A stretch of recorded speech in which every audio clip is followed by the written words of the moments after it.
અને સમાચારોમાં સૌથી પહેલા વાત કરવી છે બનાસકાંઠાની બબાલની। બનાસ જિલ્લાના બે ભાગ થયા અને ભાગ વચ્ચે ભારતીય જનતા પાર્ટી અને કોંગ્રેસના નેતાઓ એકબીજા પર વાક પ્રહારો, ભેદભાવ તમામ ભૂલીને હવે એક પ્રાંત માટે, પોતાના વિસ્તાર માટે લડી રહ્યા છે। અને બનાસકાંઠાની આ વિવાદની લડાઈ વચ્ચે હવે સાંસદ જ્ઞાનીબેન પણ મેદાનમાં ઉતર્યા। જ્ઞાનીબેન આજે દિયોદરમાં ગયા હતા, ઓગઢ જિલ્લો બનાવવાની માંગ કરી।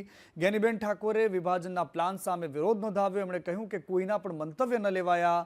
જે અગ્રણીઓ ધરણા પર બેઠા હતા એમણે જ્ઞાનીબેનનું સ્વાગત કર્યું, પરંતુ એમણે એક બહુ જ મોટી વાત એ કરી કે સરકારે એક વ્યક્તિના ઇશારે આટલો મોટો નિર્ણય લીધો છે એમ કહીને જ્ઞાનીબેને એક વ્યક્તિ પર ઇશારામાં નિશાન તાક્યું। તો સ્થાનિક લોકોને, સ્થાનિક પ્રજાના પ્રતિનિધિઓને સાંભળીને ભૌગોલિક દ્રષ્ટિએ અને એમને વિશ્વાસમાં લઈને નિર્ણય લીધો હોત તો અત્યારે આંદોલન કે આજે ધાનેરા નારાજ, કાંકરેજ નારાજ, દિયોદર નારાજ, 8માંથી 4 જેટલા તાલુકાઓ, વિધાનસભાઓ આખી નારાજ હોય ત્યારે સરકારે લોકશાહીની અંદર એમને સાંભળવા પડે। આજે માજી ધારાસભ્ય સાહેબ છે, આ જિલ્લાના પ્રતિનિધિઓ છે, એમને મને આવેદનપત્ર લેવા માટે બોલાવી છે।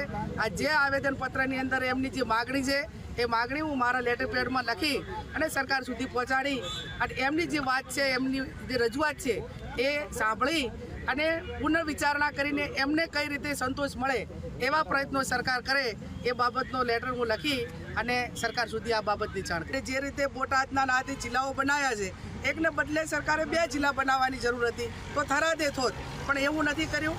માત્ર ને માત્ર એક વ્યક્તિના અહમ અને એક વ્યક્તિના નિર્ણય માટે કરીને આખા જિલ્લાને ખેદન મેદન કરીને જે લોકોની લાગણી હતી એ લોકોની લાગણીને ગ્રાહ્ય રાખી નથી।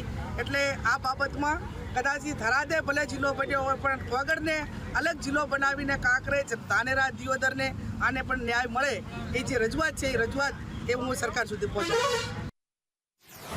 અને બનાસકાંઠાનું આ વિભાજન કથાકાર હોય, સાહિત્યકાર હોય, તમામ લોકોને કઠી રહ્યું છે। એક વિડીયો વાયરલ થયો છે। શિવકથા દરમિયાન એક કથાકાર નિવેદન આપતા કહે છે કે મારા કાંકરેજને બનાસકાંઠામાં રહેવા દો, રાજકીય રોટલા શેકવાનું બંધ કરો, બનાસકાંઠાનું વિભાજન બંધ કરો। કાંકરેજ તાલુકો એ કાંકરેજી ગાયના નામે બન્યો છે। બનાસના કાંઠે આવેલું છે કાંકરેજ, એટલે બનાસમાં જ રહેવું જોઈએ। ખંડન કરી નાખ્યું છે। રાજનેતાઓ પોતાના રોટલા શેકવા હારું કરીને બનાસકાંઠાનો આખું વિભાજન કરી નાખ્યું। એમાં અમારો કાંકરેજ તાલુકો કાંકરેજી ગાય ઉપર છે અને એ કાંકરેજ તાલુકો બનાસ નદીના તટ ઉપર આવેલો છે અને બનાસ નદીના પ્રભાવથી એ વિસ્તારનું નામ બનાસકાંઠા પાડ્યું છે। અને જે કાંકરેજ તાલુકો બનાસ નદીના તટ ઉપર છે, પણ અત્યારના જે રાજનેતાઓ પોતાના રોટલા શેકવા સારું કરીને બનાસનું વિખંડન કરી નાખ્યું છે। અમારા ગામથી આ બનાસ નદી 8 કિલોમીટરના અંતરે થાય છે, પણ वो कांकरेज को भी वावथरा के अंदर लेके जाने का प्रयत्न करते हैं। ऐसी गंदी राजनीति करने वाले लोग हैं। અને આ તરફ દ્વારકામાં દાદાનું બુલડોઝર ફરી રહ્યું છે। સતત બીજા દિવસે ડિમોલિશનની કામગીરી ચાલી રહી છે। 2 દિવસમાં 80 જેટલા ગેરકાયદેસર દબાણો દૂર કરાયા છે। આજે 15 જેટલા ગેરકાયદેસર દબાણો દૂર કરાયા। લગભગ 9.50 કરોડની સરકારી જમીન પરથી દબાણ દૂર કરાયા છે। 1000 જેટલા પોલીસ કર્મચારીઓ, એસઆરપીના જવાનો બંદોબસ્તમાં તૈનાત છે। મરીન પોલીસની બોટ દ્વારા પણ સતત પેટ્રોલિંગ થઈ રહ્યું છે। ડ્રોન કેમેરાની મદદથી પણ નજર રખાઈ રહી છે અને પોલીસના જબરદસ્ત બંદોબસ્ત વચ્ચે આ ડિમોલિશનની કામગીરી ચાલી રહી છે। आज बेट द्वारका में बालापर विस्तार में डिमोलिशन का दूसरा दिन चल रहा है। पुलिस का चुस्त बंदोबस्त है। कल पूरे दिन जो डिमोलिशन चली उसमें 65 जितने जो स्ट्रक्चर हैं उनको डिमोलिश कर, जो गैर कायदेसर जो दबाण थे उनको कल हटाया गया। उसमें 12,500 चौरस मीटर जितना जो एरिया है वो फ्री हुआ एंक्रोचमेंट से।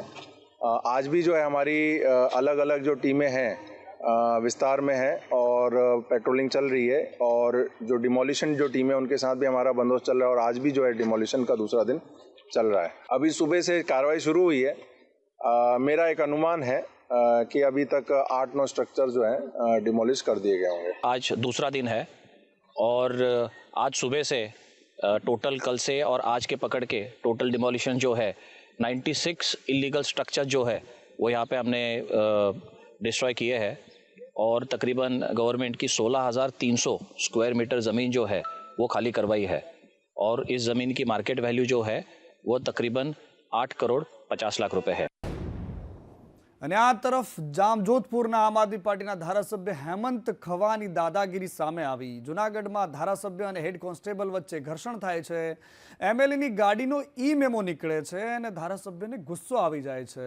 ધારાસભ્યની ગાડી હતી ટ્રાફિકને અડચણરૂપ એટલે બિલખાના હેડ કોન્સ્ટેબલ સાથે બવાલ કરી અને એમએલએ હેમંત ખવાએ બિલખાના પોલીસ સ્ટેશનમાં જઈને બવાલ કરી રોફ જમાવ્યો। એનો વિડીયો વાયરલ થયો છે। તમારું નામ શું મિસ્ટર? તમારું નામ? हेड कांस्टेबल हार्दिक कुमार पंड्या। હાર્દિક કુમાર પંડ્યા જી। हाँ बोलो। તમને એ ધારાસભ્યની ગાડી છે એવું ડ્રાઈવરે કીધું હતું કંઈ કે ધારાસભ્યની ગાડી છે તો અહીં રાખશે? नहीं नहीं हमें तो તમારે जनरली हम મારી વાત એક મિનિટ बराबर। તમે બોલ્યો તો હું પછી બોલું। ना ना તમે બોલો। તમને મારા ડ્રાઈવરે એવું કીધું હતું કે આ ધારાસભ્યની ગાડી છે તો અહીં રાખશું એમ કઈ એવી ચર્ચા કરી હતી એને તમારે યાર? કોની જોડે ના તો મને તમે કઈ નહીં અમારે તો કામગીરી ચાલતી હતી। તમે Generally અમે એક મિનિટ હા બોલો। તમે એને એવું કીધું કે ધારાસભ્યની ગાડી છે એટલે હું કાયદો ના બરાબર, એ તો હાલ લાગુ દીધી। ડ્રેસમાં પેલા મિસ્ટર તમે ગાડી ના રોકી શકો। શું ઓફ ડ્રેસમાં છો તમે ડિસ્ટર્બ છો? હવે બધા અહીંયા જ છે બધા તમે બરાબર। disturb છો? હું બીટ જમાદાર છું। હા તો તમે હા। ડ્રેસ પહેરીને એ તમારે નથી જોવાનું, એ તમારે નથી જોવાનું, મારે કામગીરી કરવાની છે। વિડિયો ઉતાર તો એ ઉતારે આપણે ઉતારે। હા તો આ ઉતારો ઉતારો હા। ઉતારો વાંધો નહીં ઉતાર લો કાંઈ વાંધો નહીં। ઓલ ડ્રેસમાં નથી। ગાડી રોકે છે ઓલ- ઓફ ડ્રેસની અંદર એ મારી ગાડી રોકી શકે? અહીંયા બંને બાજુની બવાલ છે। પોલીસ કર્મચારીઓ પણ વિધાઉટ યુનિફોર્મ કોઈની ગાડી રોકતા હતા અને બીજી બાજુ ધારાસભ્યને પણ એમ હતું કે ધારાસભ્ય છું, મારી ગાડી કોણ રોકી શકે। અને બીજી બાજુ વિરમગામમાં ઐતિહાસિક શહીદ બાગમાં વિવાદ સામે આવ્યો। દેશના મહાનુભાવોની સાથે નાથુરામ ગોડસેની પણ તસવીર લગાવી દેવામાં આવી અને આ તસવીર લાગ્યા પછી વિવાદ વકર્યો। વિડીયો સોશિયલ મીડિયામાં વાયરલ થયો અને ત્યારબાદ નગરપાલિકાને સદબુદ્ધિ સૂજી અને ભાન થયું બુદ્ધિના પ્રદર્શનનું અને તાબડતોબ નાથુરામ ગોડસેની તસવીર ત્યાંથી હટાવી દેવામાં આવી।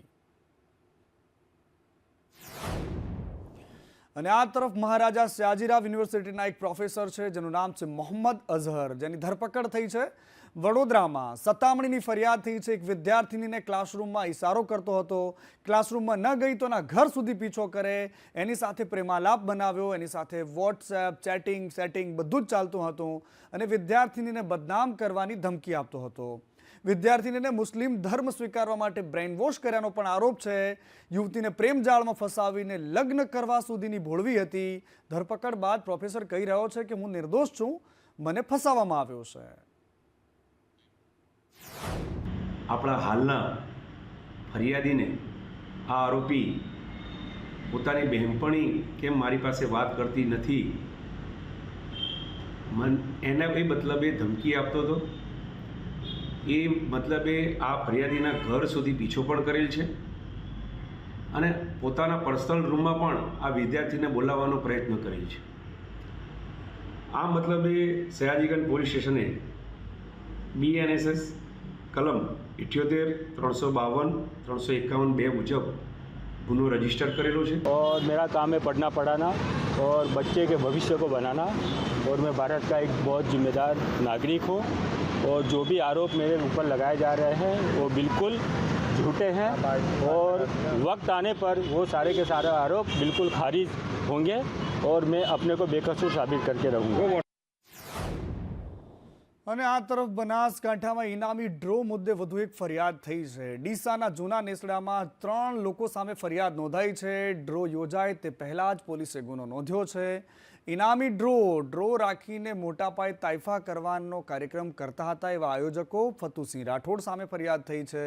પીરસિંહ રાઠોડ અને ગોવિંદસિંહ રાઠોડ નામના શખ્સ છે કે જેમની સામે ફરિયાદ થઈ છે।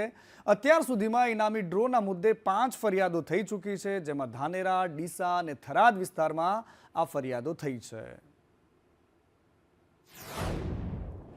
અને આ તરફ સુરતમાં લુમ્સના કારખાનામાં દુર્ઘટના ટળી છે. કાપડના તારનો બીમ અચાનક જ ધરાશયી થાય છે. 100 કિલો વજનનો આ બીમ ધરાશયી થયો. કામ કરતા કામદારોનો ચમત્કારિક બચાવ થાય છે અને આના સીસીટીવી દ્રશ્યો છે તે બિલકુલ હચમચાવી નાખે એવા છે, કારણ કે જો અહીંયા કોઈક આવી ગયું હોત તો શું થાત, એ પ્રકારની ભયાનક આ તસવીરો સામે આવી છે. આ તરફ અમરેલીમાં પાયલ ગોટીના સરઘસના મુદ્દે રાજકોટના સાંસદ પરંતુ મૂળ અમરેલીના નેતા એવા પુરુષોત્તમ રૂપાલાએ પહેલીવાર એમનું નિવેદન આપ્યું. એમણે કહ્યું કે અમરેલીમાં દીકરી સાથે બનેલી ઘટના તો અયોગ્ય છે, પરંતુ જે થયું તે ઠીક નથી થયું. એની સાથે સાથે એમણે એમ કહ્યું કે આવું ન થવું જોઈએ. પોલીસે કંઈક ઉતાવળ કરી છે, પરંતુ એની સાથે સાથે કોંગ્રેસ પર પણ એમણે નિશાન તાક્યું. એમાં પોલીસે ઉતાવળ કરેલી છે. દીકરીની સાથેનો પોલીસનો વ્યવહાર યોગ્ય નથી. વિપક્ષ માટે એમનું કામ છે એ કરે, એ અલગ વિષય છે, પણ આખા એ પ્રકરણને બે દ્રષ્ટિએ જોવાની આવશ્યકતા હતી. એને બદલે એને એક તરફ લઈ જવા માટેનો પ્રયાસ થઈ રહ્યો છે, તે યોગ્ય નથી. બેઝિક વિષય એ હતો કે નનામી પત્રિકાનો મુદ્દો હતો, જેનો એક ખૂબ મોટો રોગ ચાલી રહ્યો છે. એની સામેના આ વિષયની તપાસમાંથી એ તપાસના કારણે જે પ્રશ્ન ઊભો થયો છે એને મુખ્ય પ્રશ્ન બનાવવાનું કોંગ્રેસનું આયોજન એ આપણી સમજની બહાર. પોલીસ અધિકારી આપણા એસપીએ એને માટેની કમિટી નિમી દીધી છે અને એમાંથી મને શ્રદ્ધા છે કે યોગ્ય કાર્યવાહી થશે. તો રૂપાલાના નિવેદન પર પ્રતાપ દુધાતે પ્રતિક્રિયા આપતા કહ્યું કે પુરુષોત્તમ રૂપાલાના નિવેદનને હું આવકારું છું. પીડિતા મામલે પોલીસની ક્ષતિ રહી ગઈ છે તેવું ખુદ સાંસદ કહી રહ્યા છે. રૂપાલાજીના આજના નિવેદન પર હું એટલું જ કહીશ કે 15 દિવસથી યાતના, વેદના, વ્યથા સાથે પીડિત દીકરીને ન્યાય અપાવવા માટે નારી સ્વાભિમાન મંચ મારફત જે મુહિમ ચલાવવામાં આવી, જેની અંદર અમે એક વાત મૂકી હતી રાજકમલ ચોકમાં કે પધારો આ મંચ ઉપર કોઈ ભાજપ, કોંગ્રેસ કે કોઈ રાજકીય આંચળો સાઈડ પર મૂકીને દીકરીને ન્યાય અપાવો. એના ભાગરૂપે એણે આજે વાત કરી પ્રમાણે એના નિવેદનનો આવકારું છું કે પોલીસની ક્ષતિ રહી છે, પોલીસની ઉતાવળ થઈ છે. તો આ તરફ બાળકોમાં મોબાઈલના વળગણને લઈને ગૃહ રાજ્યમંત્રી હર્ષ સંઘવીએ નિવેદન આપ્યું. એમણે કહ્યું કે મોબાઈલની લતની સમસ્યા દરેક ઘરમાં હશે.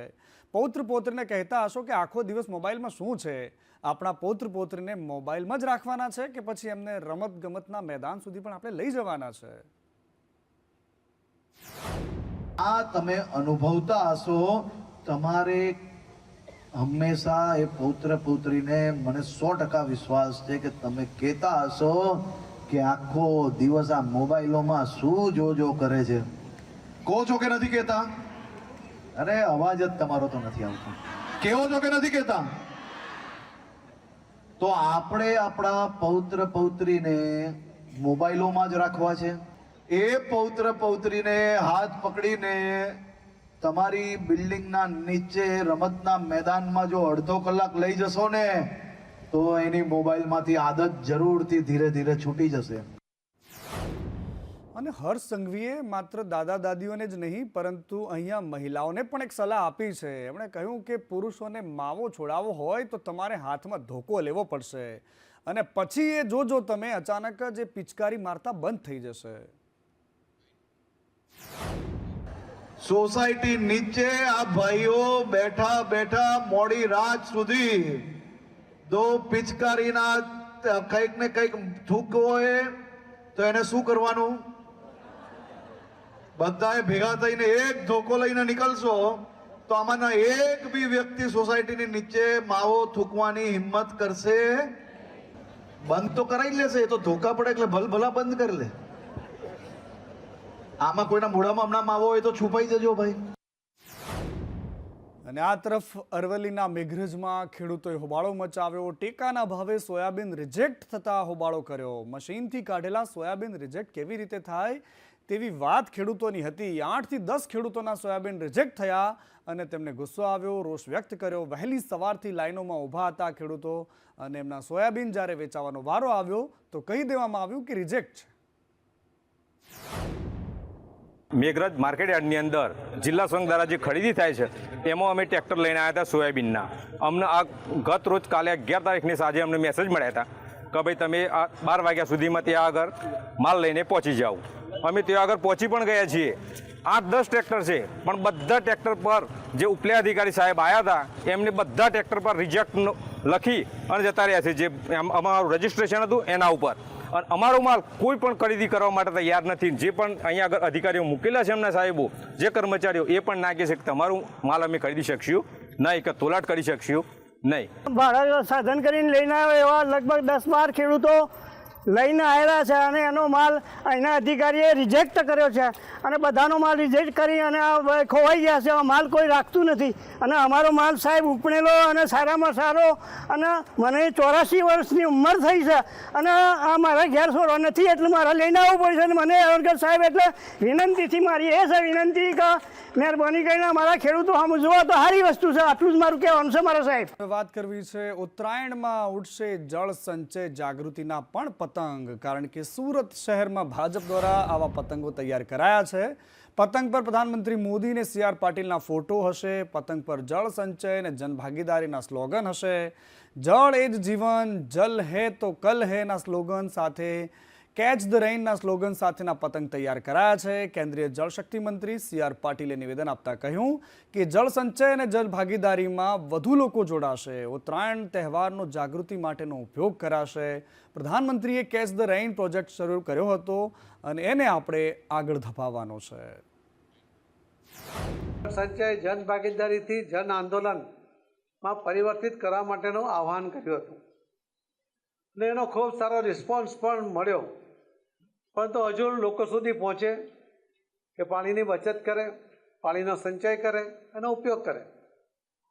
અને આ વાત માટે લોકો સુધી પહોંચવા માટે પતંગ એક માધ્યમ બનાવીને અમે એને લોકો સુધી પહોંચાડવાનો પ્રયત્ન કરી રહ્યા છીએ.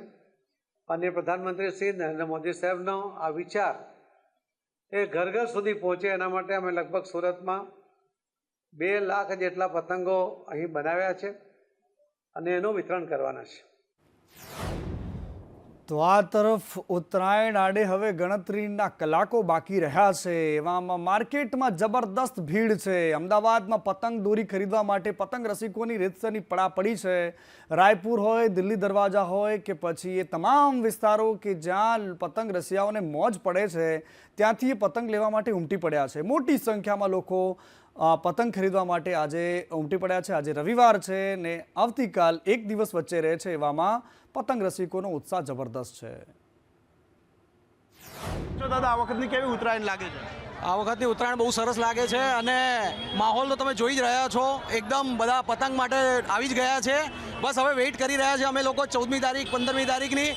માહોલ સરસ હોય, હવા સરસ હોય અને ફૂલ મજા લઈએ. અંદાજે 20 કોડી ખરીદવાના છે આપણે પતંગ, બરાબર છે, અને ફૂલ ઉત્તરાયણની મોજ કરવાની છે આપણે. હવે કંઈ બાકી મૂકવાનું નથી. આ ગુજરાતી છીએ આપણે, કંઈ બાકી મૂકવાનું થતું નથી. કેમેરામેન મુકેશ પરીખ સાથે જયંતિ ચૌધરી, સંદેશ ન્યૂઝ, અમદાવાદ. અને કંઈ જ બાકી મૂકવાનું નથી એવું કહેનારા ગુજરાતીઓ માટે એક રાહતના સમાચાર એ પણ છે કે પરેશ ગોસ્વામીએ કહી દીધું છે કે ઉત્તરાયણ સારી રીતે ઉજવી શકાશે, કારણ કે પવનની ગતિ અને દિશા બંને યોગ્ય રહેવાનું છે.